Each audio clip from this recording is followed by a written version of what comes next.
Chers amis, bonjour. Joie nouvelle de se retrouver ensemble en ce dimanche pour célébrer notre Seigneur Jésus-Christ et essayer d'entrer toujours davantage dans sa parole à travers les Saintes Écritures. Et nous avons commencé donc à étudier un peu cette parabole de Matthieu chapitre 13, la parabole du semeur. Et cette parabole du semeur, je vous rappelle, il y a 4 graines. Et sur ces 4 graines, il y a une seule graine qui porte du fruit et 3 graines qui ne portent pas de fruit. La première graine, c'est la graine qui ne naît pas de nouveau. Il faut la nouvelle naissance pour porter du fruit. Ce qu'on avait déjà vu la dernière fois. Première graine. C'est une graine qui n'entre pas dans le sol. Et n'entrant pas dans le sol, elle ne peut pas germer. Et ne pouvant pas germer, elle ne donne pas de nouvelle vie. Parce que normalement, pour qu'une graine porte du fruit, il faut qu'elle meure. Et Jésus-Christ a dit aux Grecs dans Jean chapitre 12, verset 24, il dit aux Grecs, si le grain de blé tombé en terre ne meurt pas, il ne porte pas de fruit. Mais s'il meurt, il porte beaucoup de fruits.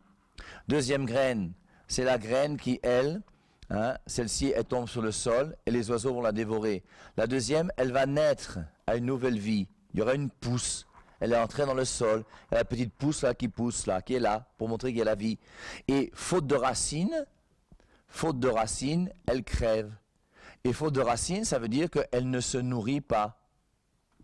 Pour qu'un enfant vienne au monde, il faut d'abord qu'il ait la vie. Une fois qu'il ait la vie, il faut qu'il se nourrisse. S'il ne se nourrit pas, il va mourir. Et la troisième graine, c'est la graine qui vit dans un milieu qui est hostile.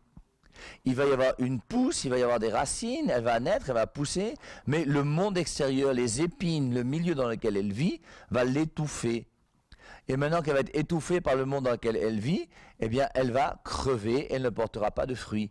Et c'est pour ça que, pour qu'un chrétien soit un chrétien qui porte du fruit, la quatrième graine, il faut, premièrement, la nouvelle naissance, 2, il faut ensuite se nourrir, 3, il faut prendre maintenant ce qu'on appelle les armes du chrétien.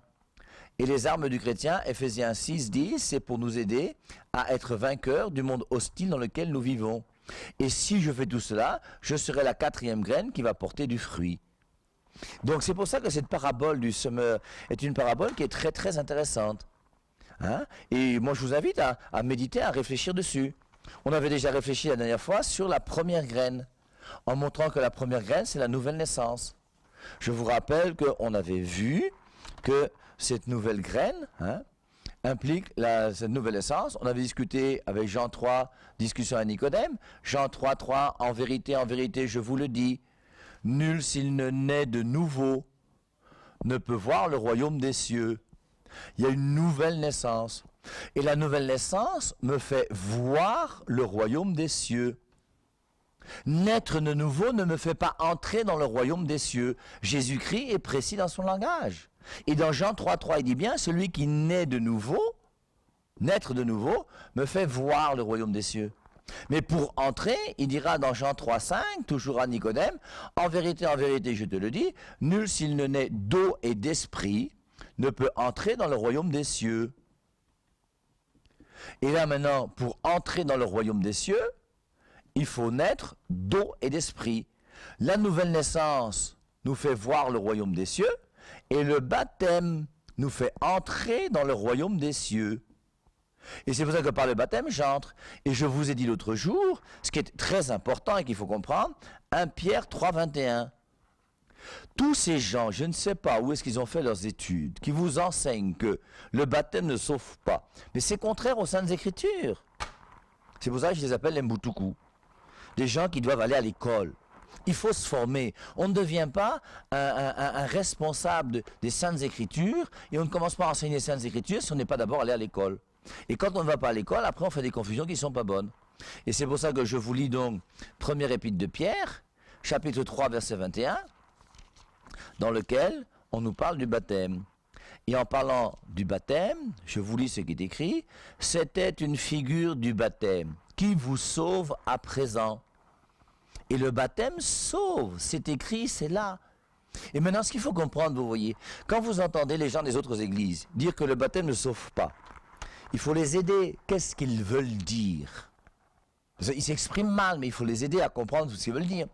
Quand quelqu'un vous dit que le baptême ne sauve pas, c'est pas juste, puisque la Bible dit le contraire. Mais quand on dit que le baptême ne sauve pas, ça veut dire que tu peux très bien être baptisé et ne pas aller au ciel.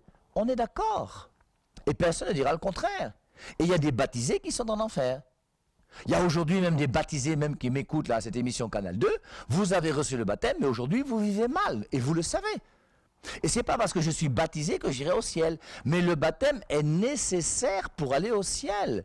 C'est ce qu'on appelle une condition nécessaire, mais pas suffisante.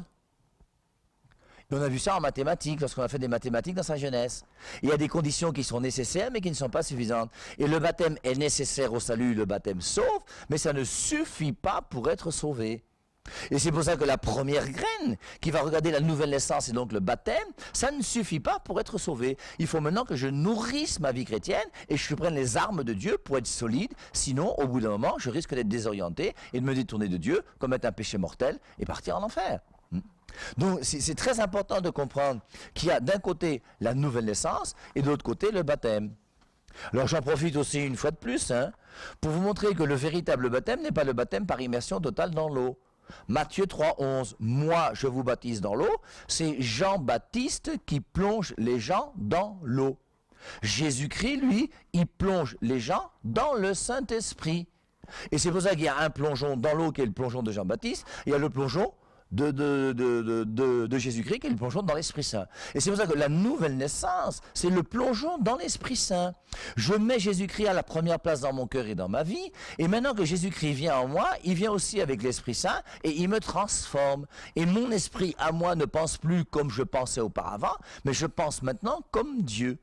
Et c'est l'Esprit Saint qui va faire l'unité entre tous les chrétiens, qui fait que tous les chrétiens vont s'engager à avoir un ami qui s'appelle Jésus, et vont savoir qu'il y a les 10 commandements, et qu'il ne faut pas pécher, et qu'on a un esprit normalement commun. Et c'est pour ça que c'est l'Esprit Saint qui est à l'origine de notre conversion d'une manière radicale et totale. Dès que Jésus-Christ vient dans mon cœur, l'Esprit Saint prend possession de moi. C'est pour ça que dès que je reçois Jésus-Christ, je suis baptisé dans l'Esprit Saint, plongé dans l'Esprit Saint. Et le véritable baptême chrétien, c'est le plongeon dans l'Esprit Saint. C'est très important. La nouvelle naissance implique le baptême dans l'Esprit Saint. Et ce baptême dans le Saint-Esprit, qui fait qu'aujourd'hui je deviens chrétien. Je ne réfléchis plus comme un homme, mais je réfléchis avec la sagesse de Dieu. Et c'est Dieu qui est dans ma vie. Et c'est pour ça que dès que je nais de nouveau et que je suis baptisé dans l'Esprit Saint, je sais que je dois rester vierge jusqu'au jour de mon mariage. Je sais que je ne peux plus tromper ma femme. Je sais que je dois me marier à l'Église. Mais c'est l'Esprit Saint qui me le dit, ce Saint-Esprit qui est venu en moi. Voilà ce qu'il me demande. Maintenant, on a le droit de résister au Saint-Esprit. On a le droit de refuser de suivre Dieu. On a le droit de vivre sa vie comme on veut. Mais si je veux entrer dans le plan de Dieu sur moi, cette nouvelle naissance va impliquer le baptême dans le Saint-Esprit. Et le baptême dans le Saint-Esprit, avec cette nouvelle naissance qui fait que Jésus-Christ devient mon ami et à la première place dans mon cœur, fait que je vais aujourd'hui prendre une position qui fait que je veux suivre Dieu. Et je vais suivre Dieu comment? Premièrement, en entrant dans son Église. Et c'est pour ça qu'une fois que je nais de nouveau, je dois réfléchir pour savoir où est-ce que je vais et qu'est-ce que je fais. Est-ce que je peux entrer dans une église parce que là-bas, un prophète m'a dit que mon fils sera footballeur et depuis 6 ans, il n'est pas footballeur, il est déjà vieux et il ne sera jamais footballeur, que les choses soient claires. Et je dis simplement, la prophétie va se réaliser parce que le prophète a dit, et ça fait 6 ans que tu attends et que ton fils n'est jamais footballeur. C'est que ton prophète là t'a menti, que les choses soient claires. Et maintenant, je ne rentre pas dans une église parce qu'on fait des prophéties. Je vous rappelle Matthieu 7, 21. Ce n'est pas celui qui dit « Seigneur, Seigneur » qui entrera dans le royaume des cieux, mais celui qui fait la volonté de mon Père. L'important, c'est de faire la volonté de Dieu. Et la volonté de Dieu, c'est pas que ton fils soit footballeur. C'est qu'il n'ait pas de petite et qu'il se marie à l'église, qu'il mène une vie chrétienne radicale et totale, qu'il ne fasse jamais de faux papiers s'il veut faire un visa et quoi que ce soit. Voilà la vraie vie chrétienne. Ce n'est pas celui qui dit « Seigneur, Seigneur » qui entrera dans le royaume des cieux, mais celui qui fait la volonté de mon Père. Je vous rappelle le verset 22, dans Matthieu 7 toujours. N'est-ce pas, en ton nom nous avons prophétisé, en ton nom nous avons fait des miracles, en ton nom nous avons chassé les démons. Voilà. Les églises dans lesquelles vous voulez entrer.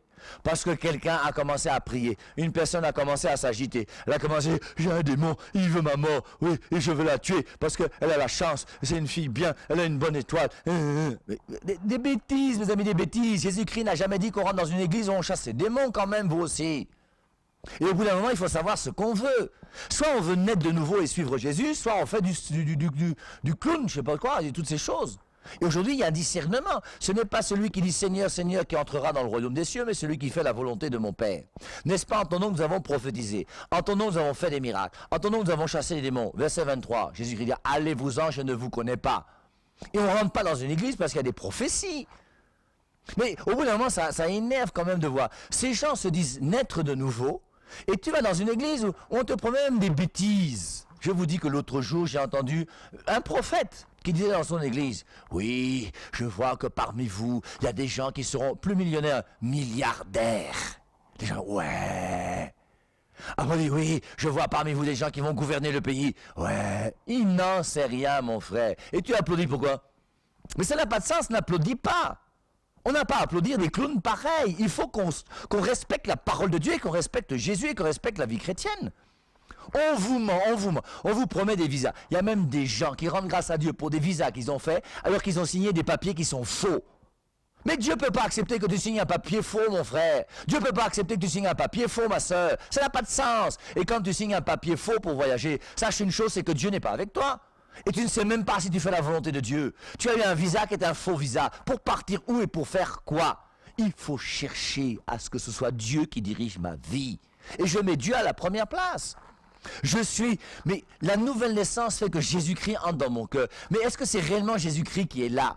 Comme toi-même tu cherches le visa, alors que tu ne sais même pas s'il faut... Non, cherche à faire la volonté de Dieu chaque jour. Laisse l'Esprit Saint diriger ta vie. Et cet Esprit Saint, qu'est-ce qu'il va faire? Il va te conduire dans l'église. Et son église, c'est laquelle? Matthieu 16, 18. Pierre, tu es Pierre, sur cette pierre, je bâtirai mon église. Et dans cette église, je vais recevoir le sacrement du baptême. Premier sacrement. Matthieu 28, 19. Allez de toutes les nations, faites des disciples, baptisez-les au nom du Père, du Fils et du Saint-Esprit. Et après avoir reçu la nouvelle naissance qui est le baptême dans le Saint-Esprit, je vais recevoir le sacrement du baptême. Et je reçois le sacrement du baptême dans mon église catholique comment? Avec de l'eau. Pourquoi de l'eau? À cause de Jean 3,5. Nul s'il ne naît d'eau. Je suis baptisé du Saint-Esprit avec de l'eau. Et ce baptême d'eau, c'est pour ça que chez nous les catholiques, l'eau du baptême, c'est uniquement de l'eau. Et ça n'a rien à voir avec le baptême de Jean-Baptiste qui n'existe plus et qui est mort. Et c'est pour ça que le baptême par immersion totale dans l'eau n'existe plus quand on comprend bien la Bible.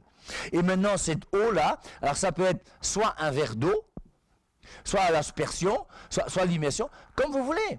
Et c'est pour ça que maintenant, le baptême, que nous les catholiques nous donnons, est un baptême que nous devons donner aussi par immersion totale dans l'eau. Mais on donne par immersion totale dans l'eau à cause de l'eau de Jean 3,5 et non pas à cause du baptême de Jean-Baptiste qui n'existe plus. Et tous ceux qui vous disent que comme Jésus-Christ a été baptisé dans l'eau par Jean-Baptiste, il faut que nous aussi on soit baptisés dans l'eau comme Jésus-Christ a été baptisé dans l'eau, ça n'a pas de sens. Et ça fait du baptême de Jean-Baptiste un vrai baptême, alors que le vrai baptême n'est pas le baptême de Jean-Baptiste, c'est le baptême de Jésus-Christ. Je ne reviens pas dessus, vous chercherez et vous trouverez toutes les explications sur le net et partout sur le véritable baptême qui montre que le baptême dans l'eau est un baptême qui est mort une fois que Jean-Baptiste est mort, parce que c'est le baptême de Jean-Baptiste. Donc il faut comprendre, oui, cette nouvelle naissance qui est capitale.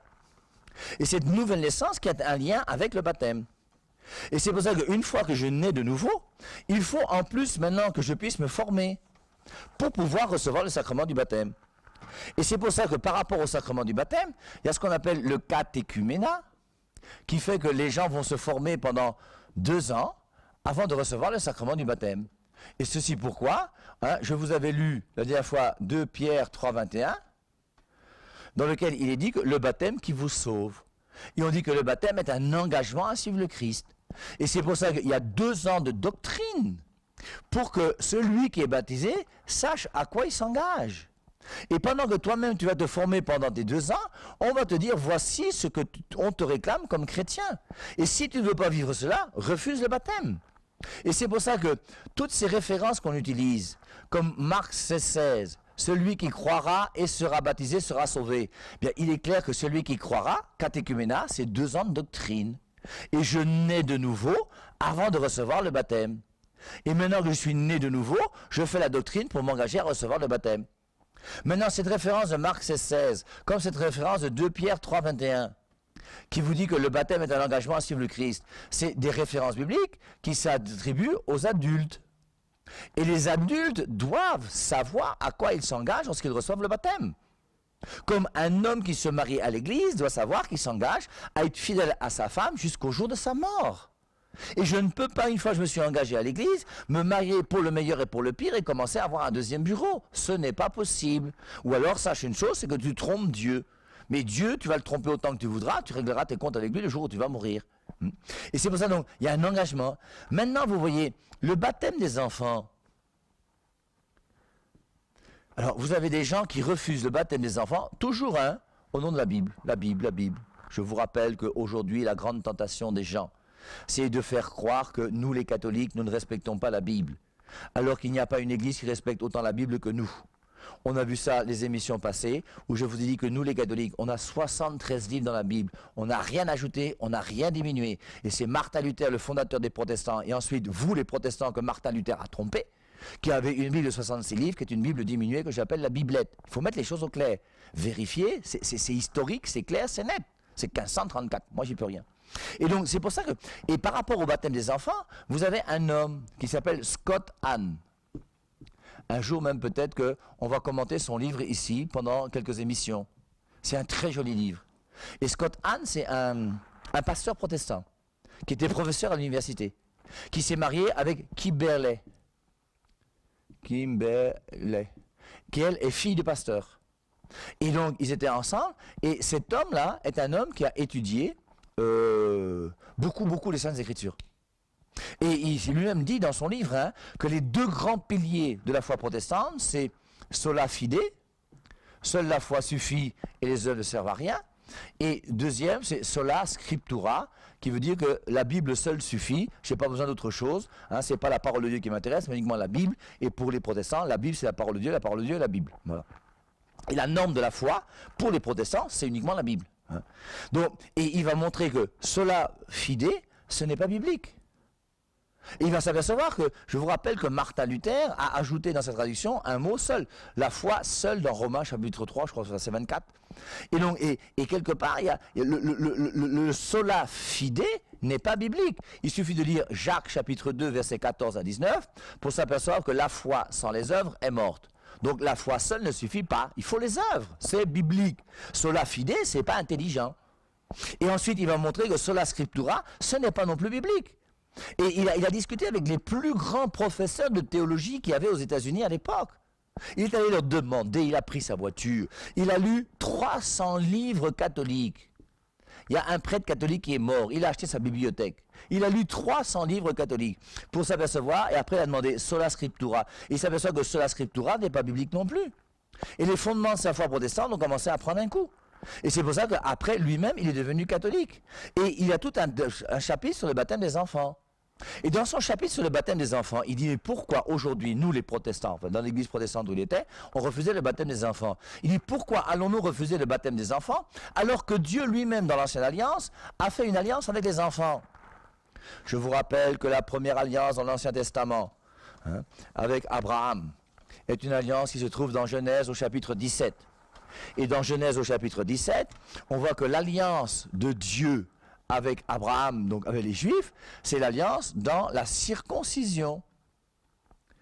Et la circoncision, c'est le prépuce qui est coupé, comme on dit, et c'est dans tous les hommes. Même les enfants doivent recevoir la circoncision. Et on n'a pas demandé aux enfants d'attendre quand ils sont grands pour avoir la circoncision. Et l'alliance de Dieu avec les hommes s'est faite déjà avec les enfants dès l'ancienne alliance. Et dans la nouvelle alliance, on trouve la même chose dans Actes chapitre 2, versets 37 et 38. Et dans Acte 2, 37-38, que je vous lis, on voit comment Scott Hahn, ce pasteur, a trouvé que ce verset de Acte 2 était un verset qui mettait en doute sa position qu'on lui avait enseignée sur le baptême des enfants. Et donc, je vous lis, après avoir entendu cela, ils eurent le cœur vivement touché. On est après la Pentecôte, juste après la Pentecôte, le discours de Pierre.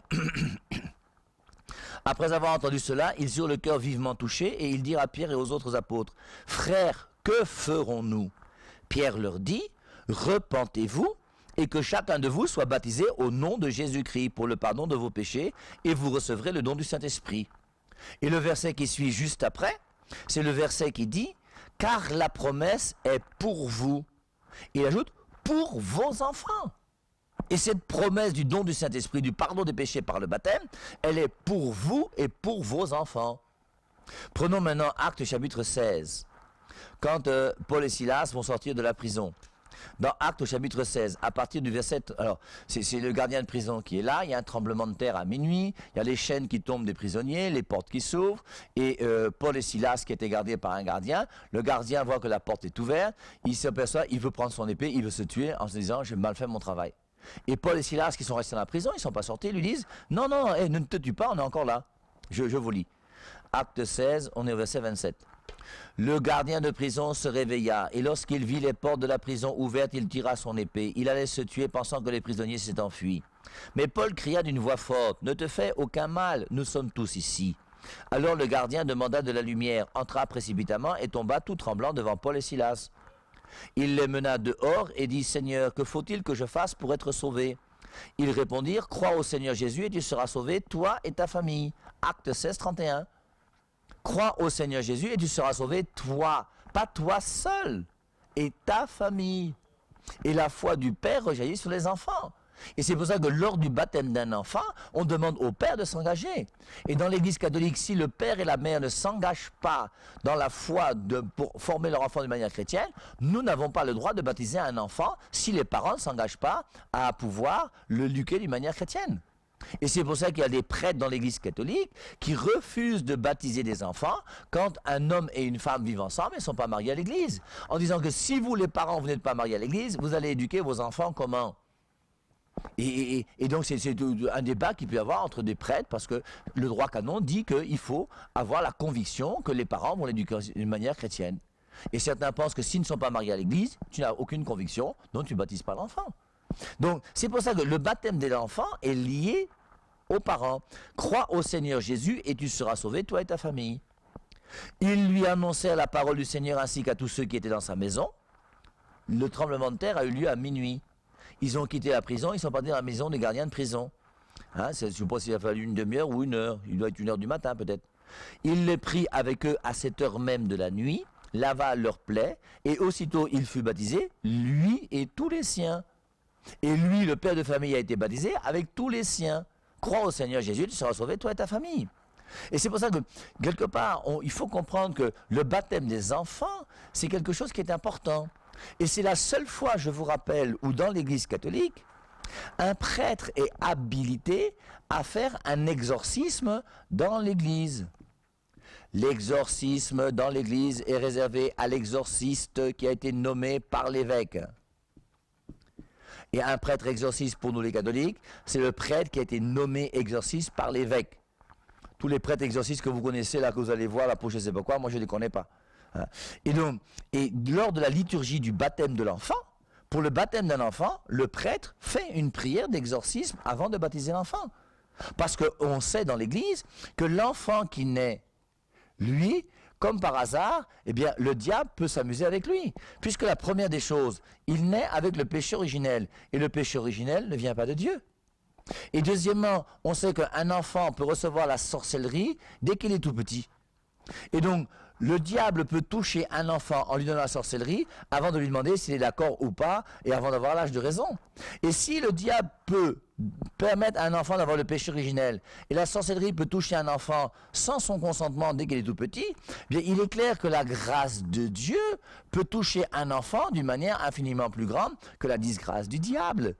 Et c'est pour ça que refuser le baptême des enfants, ça n'a ni queue ni tête, ça n'a pas de sens. Et c'est pour ça que si tu aimes ton enfant, tu as le devoir de le baptiser.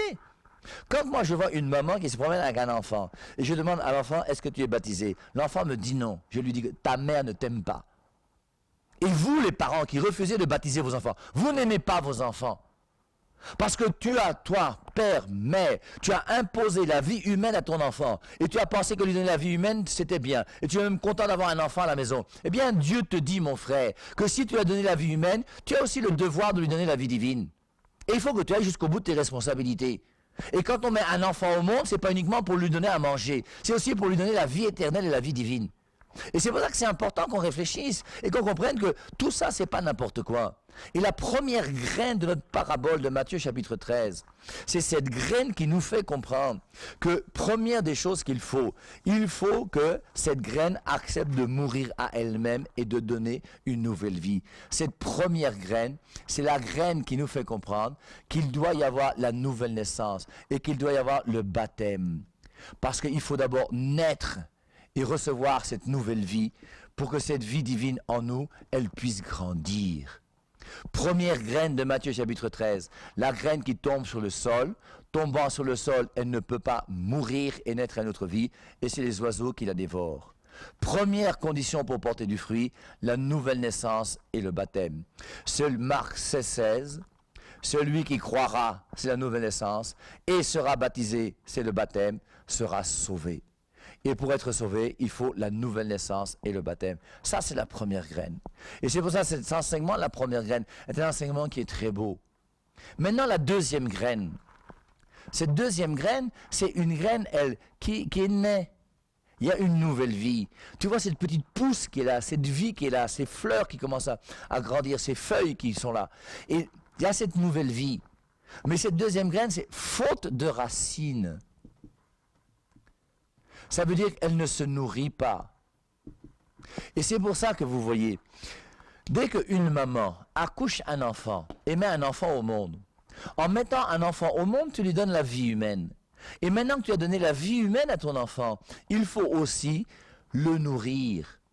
Et c'est pour ça que Dieu a même voulu qu'une fois que la maman a accouché l'enfant, elle puisse avoir ses seins pour allaiter l'enfant. Tu lui donnes la vie et tu le nourris. Et dans la vie divine, c'est la même chose. Une fois que j'ai reçu cette vie divine, grâce à la nouvelle naissance et au baptême, maintenant que je suis sauvé, il faut maintenant que je nourrisse cette vie. Et je vous rappelle que pour nourrir cette vie, il y a trois choses. Premièrement, la parole de Dieu. Tentation du Christ au désert. C'est Matthieu chapitre 4 et Luc chapitre 4. Les trois tentations du Christ au désert. Et dans Matthieu 4.4. Dans Luc, c'est la même référence. C'est 4.4. Luc 4.4. Matthieu 4.4. L'homme ne vit pas seulement de pain, mais de toute parole qui sort de la bouche de Dieu. Et la parole de Dieu va me nourrir. Deuxième nourriture, c'est l'Eucharistie. Jean 6.55. Ma chair est une vraie nourriture et mon sang une vraie boisson. Et l'Eucharistie va nourrir ma vie divine. Troisième nourriture, la volonté du Père. Jean 4.34. J'ai une nourriture autre que la vôtre, c'est de faire la volonté de mon Père. Et habituellement, pour nous les chrétiens catholiques, nous connaissons très bien la parole de Dieu et l'Eucharistie. Mais on a beaucoup plus de difficultés avec la volonté du Père. Et nous continuerons donc la semaine prochaine en voyant ces trois nourritures. Bon dimanche à tous et à dimanche prochain.